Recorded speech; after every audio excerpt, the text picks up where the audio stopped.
Yeah, I hate exclusivity. You do. I think it's stupid. I think bottle service is stupid. I think sections are stupid. I think standing on the line is stupid. I think holding the wall is stupid. All that shit is stupid, dog. What's up, y'all? I am Jadena, I am Swanky. and we are the Bashmen. Bashmen. Big up to 41 Mag. We deal. You dig?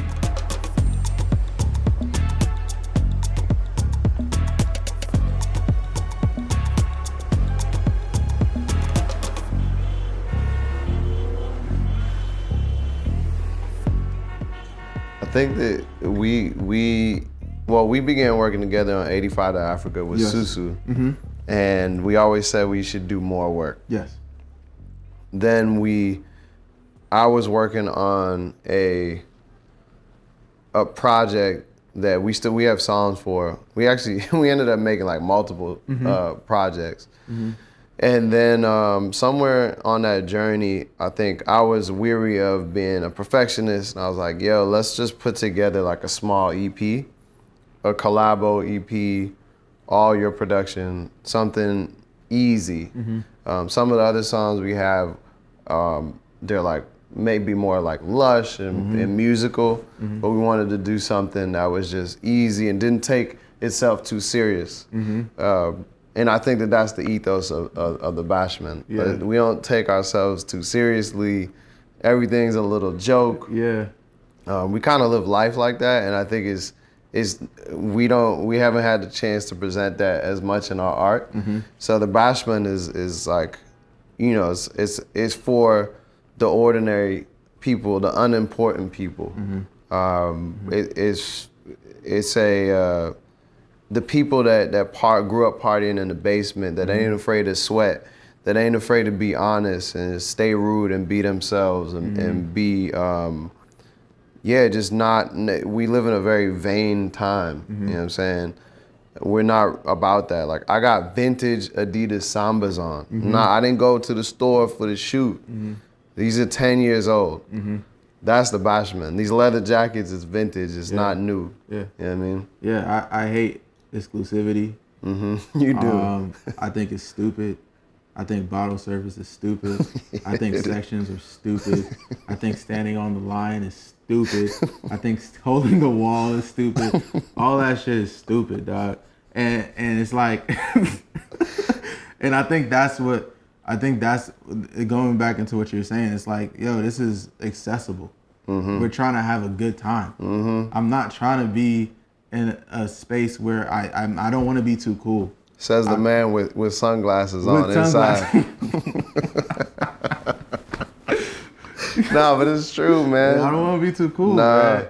I just want to have a good time, and I want people to have an experience. And I think that goes back into what we were saying before about even how I fell in love with production. It's about giving people experiences. Yeah. And being like, yo, like, look at this world that you can have fun, play in, and just enjoy without the whatever stopping you, whether it's the velvet rope or the bottle service or the money to get in. It's like, no, like, we can really have a good time with not a lot.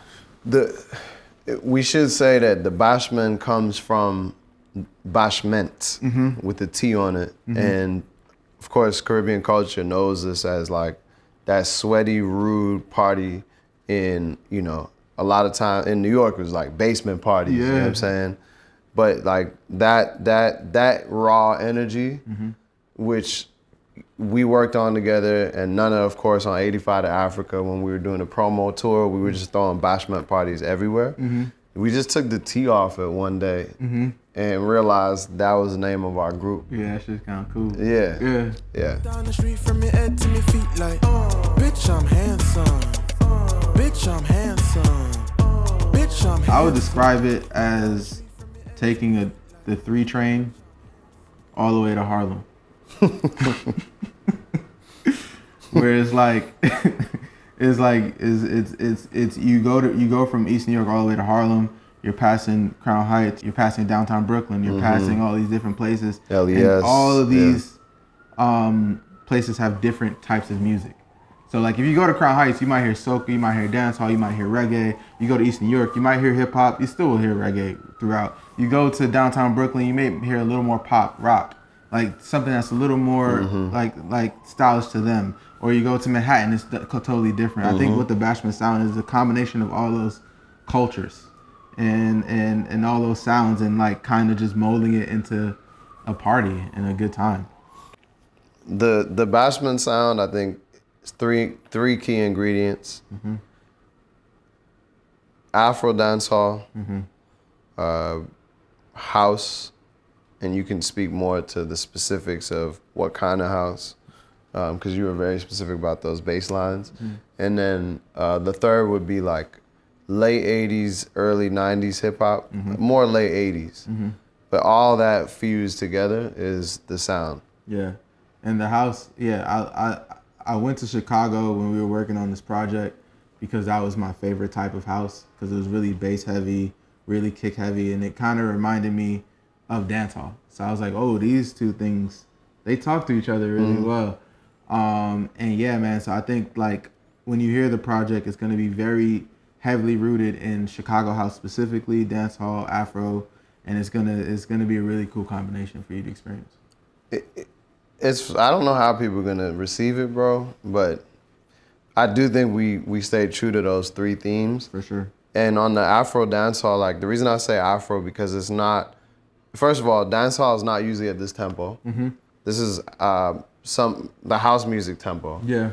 But if you listen to the bass lines and slow them down, it's actually dancehall. But the way I'm rapping on it, I'm using late 80s flows with pidgin English. So like Run My Fade, right? You have that bass line, again, it could be perceived as dancehall if you slow it down, but then it's a very house bass line.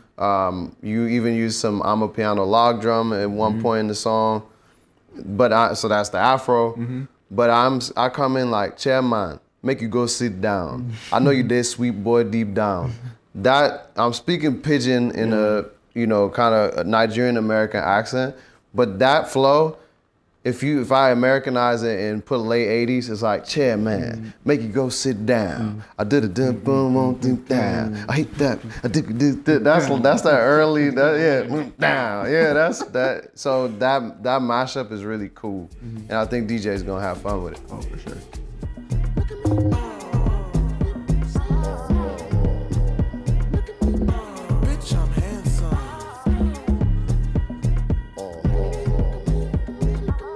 So I grew up in Enugu, Nigeria, first 6 years of my life, and which was amazing.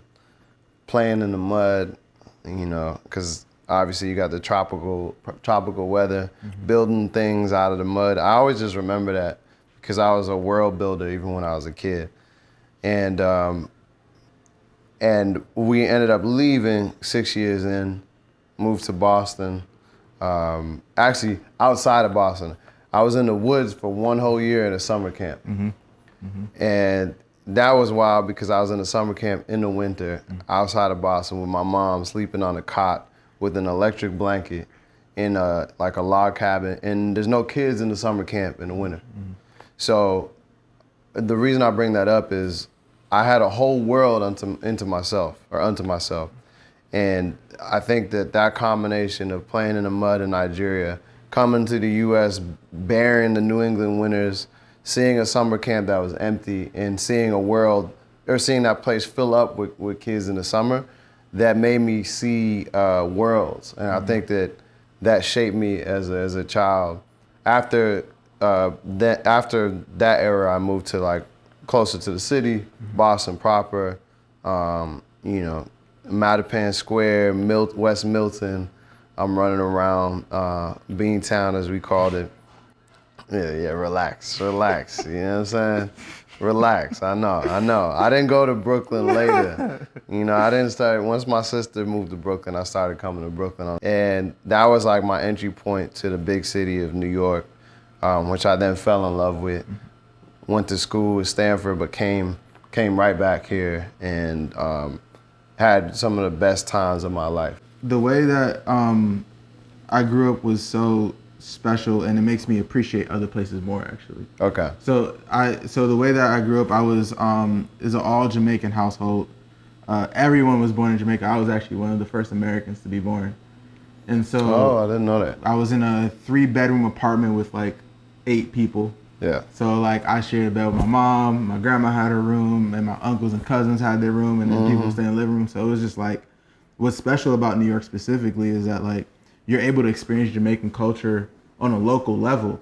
So not only are you experiencing it like in your home, but then you go to Crown Heights and everyone's Caribbean and everyone's Jamaican, everyone's from Guyana, everyone's from Trinidad, and so it wasn't till I start going to other places when I realized, oh, this isn't like something that's very common. I thought everybody had it. But yeah, man, it was just like I happy I grew up in New York, because not only did it help me understand my culture and other people's cultures well, but also the food is amazing. And you're also the way that you experience so much, especially in the music side.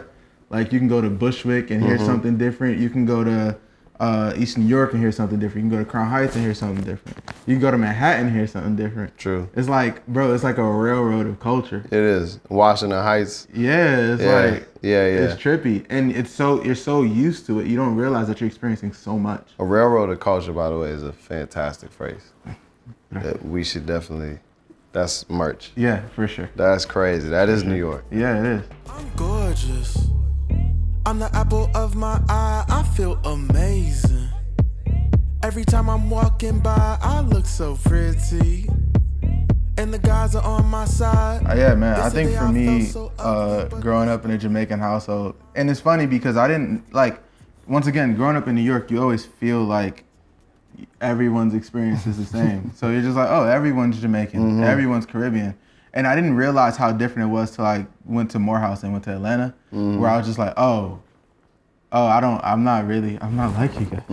It's like, what is going on? Yeah, definitely. So I didn't really notice it until I went to Atlanta, and then it gave me a better appreciation of like how I was raised. It was just like, just the little things, the little parables that my grandfather would say to me. Even the way that we show empathy to elders and our family members is like so important in our household. And yeah, it didn't happen until I went to Atlanta, and then people were telling me like, don't let the AC out. Like I didn't understand that, or I didn't understand like. Look at me, I'm all confused. Like I had to get really good at spades. Like there's certain things that I just didn't really. Bro. I didn't get. I didn't know. As soon as they whipped the spades out, bro, I started dipping and looking for other things to do. I didn't know Nuck If You Buck existed. Oh yeah, I understand. Until like I was 18. I understand. It's just different. It's just so different. I get it. I mean, I relate to all that. I didn't know, like, growing up West African and Caribbean, which is what I felt. I thought that was the black experience in the U.S. I'm 18, go to Stanford, and they playing Nuck If You Buck. And people, I go to my friend's house, like their parents' house, and they'd have them jazz paintings, all these I forgot the artist's name, I'm blanking, but they play jazz. And I'm not saying that we don't play jazz, but like Sunday, I'm hearing Bob Marley on the street. I'm not, like religiously, I'm hearing Bob Marley. So all that, it changed how I viewed blackness, actually. It humbled me to realize I was from a small section, and actually from a minority section in the country, as far as what the black experience was, when I thought this was the dominant culture. So that changes your solar system, and that was what it was for me in college. In the same way it was for you at Morehouse. Morehouse would have been crazy for me. Man. You went to HBCU, that's wild. Yeah, it's one of those things where you realize, it's kind of what you were saying before, how much of a minority you are. I remember playing like WizKid when I was a DJ, and people would be like, yo, I love that reggae music. Yeah. I'll play Vernon. Yeah. Yo, that dancehall track. I remember that era. And then also to experience like the different regions of people, of black people in one space, it was really cool. Yes. Where you could see people from DC, from LA, and they all have their own culture. And it's really trippy. So obviously, first 6 years in Nigeria, I spoke English with a very thick Igbo accent, but more importantly, I think it was the value system that I came to the U.S. with. And whether you're born and raised here or not, that immigrant mind is in you. Like, even my friends born here, they still call themselves immigrants because when you're in the household, that's how you're raised. Yeah. One of the most important things that I think I took from Nigerian culture was the emphasis on education. Like, without a doubt, that education and excellence. Before the word Black excellence was coined, all I knew was to be excellent was to be Nigerian. Yeah, before success, man, like, you not one of us. They not like us. Yeah. After success, I'm Nigerian. Yeah. So it's funny, but that is excellence is like excellence in education is prime, and I think that's one of the biggest things I took from growing up in the household. I think I relate to that because it's like my family's from the country. So my family's from St. Thomas, and it's like, you know, they would tell us all the stories about like what it meant to grow up there and like all of the hardships. And then you go there and you see that, you know, this is one of the poorest parishes in the world. I mean, in the country, and so it's like there's an expectation of like, we got here from like clawed our way to America. We can't have you out here doing just anything. Like, you have to be excellent. True. Yeah. Like, same thing. My dad was from a village, like in Imo State, which is not like, you know, Nigerians know it's not the flashy state, and he's from a very small village. So same thing. Like, I made it out the bush. You guys have to be the top. Most days I'm too skinny, too fat, too nice, too cold, too hot. Me I did too shy or too crass. Me I go too will or too pack. The barber done push my line too back. My fit's looking too mid or too much. Some Bitch, I'm too Handsome light. started because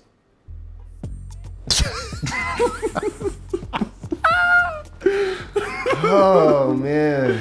So it's a funny story about Bitch I'm Handsome. So I was in Chicago studying house music, and I was walking down the street in Chicago, and people were staring at me, and I just assumed because I'm just like a new face, I also have locks, I'm like, okay, and then I was like, what would be the funnier way of like perceiving why these people are staring at me? Oh. And I was like, oh, it's because I'm gorgeous. Yeah.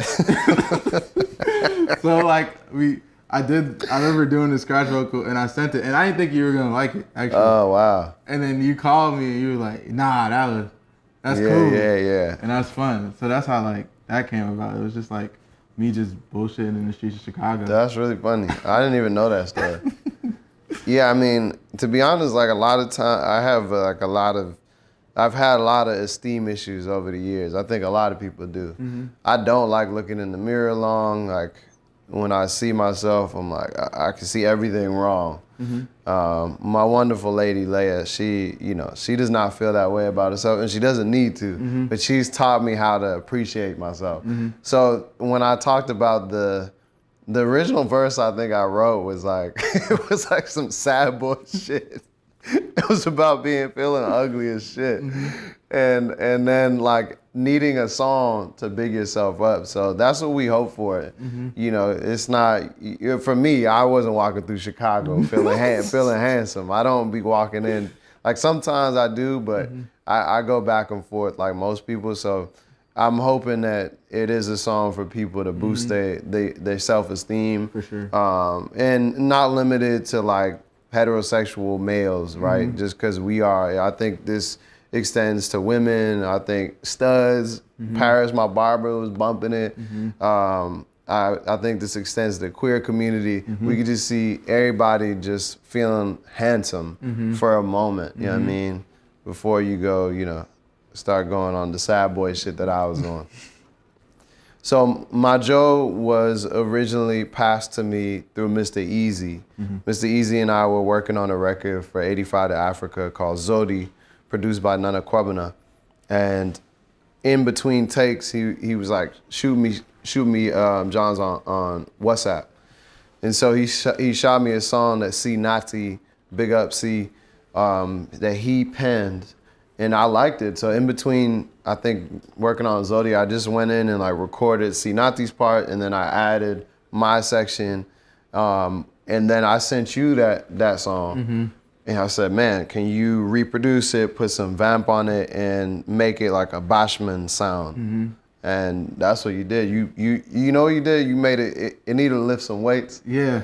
So it got swole. Yeah. It got swole. It was busting out the speaker. Yeah, for sure. I looked at it and said, okay, the afros are already there. Let me make this a proper dancehall song. Yeah. And so that fusion makes it's a hard hitting record. It's really fun. I really enjoy that record a lot. Yeah. Oh baby my Jo, oh baby my Jo, oh baby my Jo, oh baby my Jo. If you want catch I need more for the bush, no they blow me Jamaican. My connection to it is very simple. It's my family members putting me on the field and picking on me because I was a Yankee and destroying me. That's my connection. But hazing. Oh yeah, it was bad. It was like through the ball through the legs. Like it was bad. Yeah. I got it bad. But what I loved about just those experiences is that it felt like it brought us closer together. And it's so interesting what a ball can do to a relationship. It's like you kick a ball around and you become like closer and you have something in common. True. Even though you live in two different places. Like my family being from St. Thomas, me being from East New York. It's like, oh wow, like us just having this time really brought us together. And I think that's the essence of like why it's so important in Jamaica. Yeah, I feel that. It's funny because so for me, I wasn't hazed. I grew up playing football or soccer before basketball. Basketball was an identity thing for me because when I came to America, like I thought all same thing about identity. I thought all black people played soccer. I had no idea that in the U.S. at the time it was considered a very white sport unless you were in more like multicultural cities like in New York, where you're going to see Caribbeans, you're going to see Mexicans, you're going to see a lot of the world, obviously a lot of Europeans, but it's more mixed in New York. But most of the world, or most of the country, it's considered white, maybe a little bit more privileged, a little soft. It was all the things I didn't want to be when I came to America. So I've always played both sports. I every few years I go back and forth between what I follow, what I play on Xbox, and so it was an identity thing early on.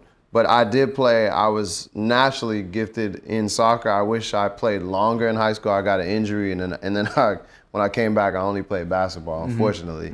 But I was center midfielder. I was captain of the squad, and yeah, man. I think that what I hope and what I'm seeing with this shift and newfound interest in football and soccer, I think that we're gonna see in America by the end of the decade that follows soccer and basketball, and we see a new kind of American and Black American identity around those two sports together. Like I'm gonna predict that now, so mark my words. Maybe that's just my hope because it's what I've always been into. But I think it's a conversation. When America embraces soccer, then America finally embraces itself as part of the world and not the center of the world. Walk down the street from your head to your feet like, bitch, I'm handsome. Bitch, I'm handsome. Bitch, I'm handsome. Walk down the street from your head to your feet like, bitch, I'm handsome. I want to see in the U.S. what you see in Paris. There is, when you go to a basketball court in Paris, there are goals underneath the basketball rim. So a young kid growing up can learn how to play basketball or soccer. And at any given time, so they either kicking the ball or they shooting the ball. What I want to see in the U.S. is for that to become standard, because globally, a ball. All you need for both sports is a ball and some sort of goal or like a circle for basketball, right? What I would want to see is courts all over the country where you can play either sport, and I want to see that specifically in neighborhoods of color and low income neighborhoods. That is what it's going to take, because then you're going to get a style. And I want to say, I actually think that Americans, especially Black Americans, will play the game in a way that we have never seen around the world, because we will be relatively newer to the sport. And so you're going to find innovation that you've never seen. There's going to be a swag on it, and there's going to be a basketball mentality that's applied to soccer. I want to see that, because I even had it when I was playing. I just wasn't good enough to execute. But I started thinking differently. But it's very similar. So anyway, I really believe that once we see that, where the game is going to change. It's not going to just be the MLS. If I was the MLS, I'd be investing in these courts. That's how you do it. Not just talent, not just bringing the old Premier League or European players over here. I'm glad Messi is playing over here. That's huge for the sport. But we need courts with a basketball hoop and a goal post. That's it. Peace, y'all. We had a great time with you. I hope you had a great time with us. I'm Jadena, one half of the Bashmen. I'm Swanky. I'm the other half of the Bashmen. Look out for my Joe, BIH, aka Bitch I'm Handsome, and always remember to stay rude. Shout out to 41 Mag. Stay rude, 41 Mag. Bruv. Stay rude with your kid. Bruv. This is one of the rudest, these are some of the rudest kits you can rock.